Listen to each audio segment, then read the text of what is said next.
Good morning दोस्तों, Sandeep construction handbook में आपका स्वागत है। ये हैंडबुक सीरीज़ का तीसरा वीडियो है। दोस्तों, मेरा ये वीडियो बनाने का एक ही मकसद है कि लोग इन वीडियो को देख के प्रॉपर तरीके से कंस्ट्रक्शन करवा सकें। कुछ लोग तो अफोर्ड कर लेते हैं और वो कॉस्टली आर्किटेक्ट, पीएमसी टीम और कंसल्टेंट हायर कर लेते हैं, पर मैंने पाया है कि प्रॉपर मेथड कंस्ट्रक्शन का जानते वो भी नहीं होते हैं। बस वो भी लीर के फ़कीर बन चुके होते हैं कि भैया जो जिसने कह दिया वैसे कर लो। ये वीडियो उन सब साइट इंजीनियर्स, आर्किटेक्ट को भी गाइड करेंगे कि कंस्ट्रक्शन का प्रॉपर मेथड क्या है। चलो मैं आपको बताता हूँ कि एंटी टर्माइट ट्रीटमेंट करने के बाद हमने क्या करना है।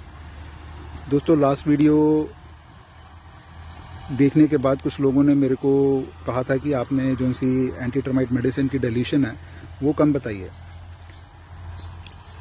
क्या है दोस्तों कि हम आप जो मोस्टली कंस्ट्रक्शन है वो न्यू कॉलोनीज़ में होती है, नई मतलब वो सारे खेत होते हैं, खेत को कट के वो बने होते हैं, तो टर्माइट के चांसेस वहाँ पे ज़्यादा होते हैं।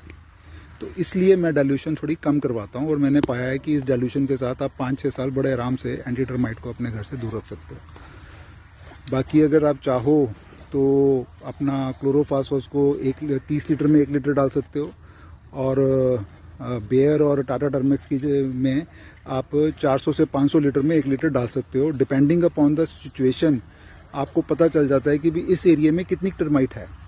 अगर टर्माइट ज़्यादा है तो आपको थोड़ी सी डाइल्यूशन कम रख के ही करना चाहिए। दोस्तों, अब ये उसके बाद का नेक्स्ट स्टेप आ रहा है कि मैंने जो आपको बताया था कि 5-6 इंच हम इसमें अपना सैंड फिल करते हैं।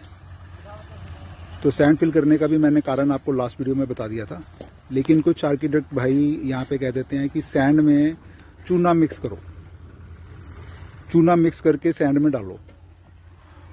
देखो क्या होता है कि भी चूना मिक्स करना ठीक है, लेकिन मेरे को लगता है कि कई बार क्लाइंट की हम कॉस्टिंग बढ़ा रहे हैं, क्योंकि चूने का फंक्शन भी वही है कि उसने टर्माइट को आने से रोकना है। जब हमने इतनी कॉस्टली मेडिसिन उसमें स्प्रे कर दी, पाइप डाल दी, तो चूने की क्या रिक्वायरमेंट है।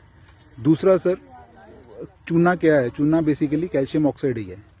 अब हम इसके ऊपर पीसीसी की एक लेयर डालेंगे, 3 इंची पीसीसी की एक लेयर डाल देंगे। तो जब पीसीसी की लेयर डालते हैं, 148 की पीसीसी डाल के हम इसमें डालेंगे, तो उसमें क्या होता है कि भी जो सा सीमेंट भी है उसमें भी 60 to 70% कैल्शियम ऑक्साइड ही है। आप कॉम्पोजिशन देखें, उसमें approximately 60 to 70% calcium oxide, silica है 20%, और उसके बाद एल्यूमिना है और अदर चीज़ें हो जाती हैं, लेकिन मेन जो सा कंटेंट है उसका वो कैल्शियम ऑक्साइड ही है। जब हम पीसीसी डाल रहे हैं और उसमें भी हम 148 का सीमेंट यूज़ कर रहे हैं, तो हमारी कोई रिक्वायरमेंट नहीं रह जाती है कि हम इसमें चूना मिक्स करें। दूसरा, कुछ आर्किटेक्ट भाई कहते हैं कि भाई ये सैंड डाल दी, सैंड के ऊपर अब हमने स्लैब डालनी है, तो इसी के ऊपर ही आप शीट डाल दो, पॉलीथीन की शीट डाल के इसी के ऊपर स्टील बाइंड करके कर दो, हम पीसीसी का खर्चा बचा रहे हैं। भाई लोगों, वो भी एक बहुत बड़ी प्रॉब्लमेटिक हो जाती है कि अगर अब आप थोड़ा सा सोचिए कि भी यदि ये सैंड है, सैंड के ऊपर आप शीट डाल देते हैं, शीट डाल के उसके ऊपर स्टील बाइंड कर देते हैं, जब उसके बाद हम आरसीसी उस पर करेंगे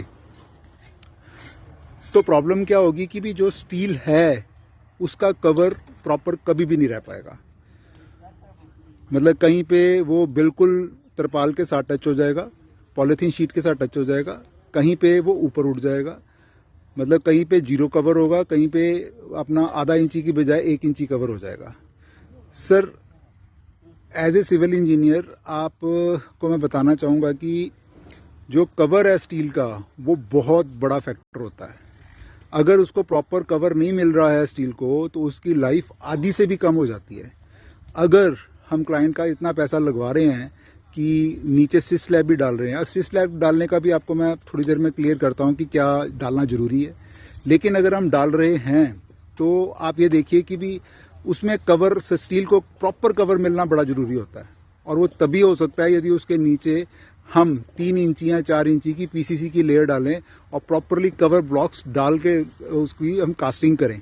अदरवाइज शीट के ऊपर कभी भी कवर जो सा है वो मेंटेन नहीं होगा और आपका स्टील को रस्ट लग जाएगा, स्टील की लाइफ हाफ हो जाएगी, और वो जस्टिफाइड नहीं है। अब दूसरा बात आ जाती है कि भी कई लोग पूछते हैं कि सिस स्लैब डालनी ज़रूरी है कि नहीं ज़रूरी है। भाइयों ऐसे है जैसे मैंने आपको बताया था कि भी आपकी अगर फीलिंग ज़्यादा हो रही है 4 फुट या 5 फुट, जैसे आजकल खेतों में कॉलोनियाँ कट जाती हैं और वो सड़क के लेवल से बहुत डाउन होती हैं, वहाँ पे 5-5 फुट 4-4 फुट की फीलिंग आ जाती है।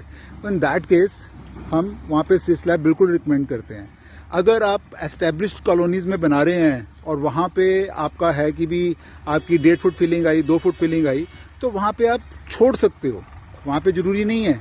लेकिन सी स्लैब के एज इट इज़ 1-2 और फायदे हो जाते हैं कि भी वो एक अच्छा बैरियर भी करती है कि जो टर्माइट है उसको भी ऊपर नहीं आने देती है।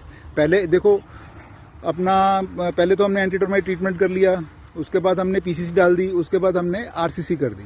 दूसरा सबसे बड़ी प्रॉब्लम लोगों को आती है नीचे से डैम्पनेस की, क्योंकि लोग मोस्टली अपना कॉन्ट्रैक्टर भाई वर्कमैनशिप में यहाँ पे अनगैली कर लेते हैं कि डीपीसी प्रॉपर नहीं डाली और अपना क्या कहते हैं जो नीचे से थोड़ा सा गलती कर गए, तो वहाँ से डैम्पनेस आने के चांसेस बहुत हो जाते हैं।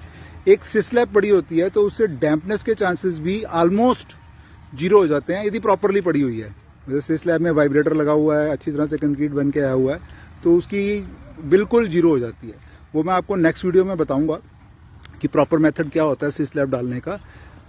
आज के वीडियो में इतना ही बताना चाहता था कि भी सैंड में अपना सैंड के ऊपर पीसीसी डालनी क्यों ज़रूरी है। आप सी स्लैब डालनी है तो आप सैंड के ऊपर तरपाल डाल के कभी ना डालें, उसके ऊपर प्रॉपरली पीसीसी डालें, उसके ऊपर स्टील बैंड करके आप मतलब M20 या M15 की कंक्रीट डाल दें, वही सफिशिएंट है। उसमें वाटर प्रूफिंग कंपाउंड यूज़ कर सकते हैं, लेकिन M15 टू M20 की कंक्रीट मोर देन सफिशिएंट है। नीचे ये डाल के उसके बाद आप ऊपर अपना काम शुरू कर सकते हैं। थैंक यू भाई लोगों, थैंक यू वेरी मच।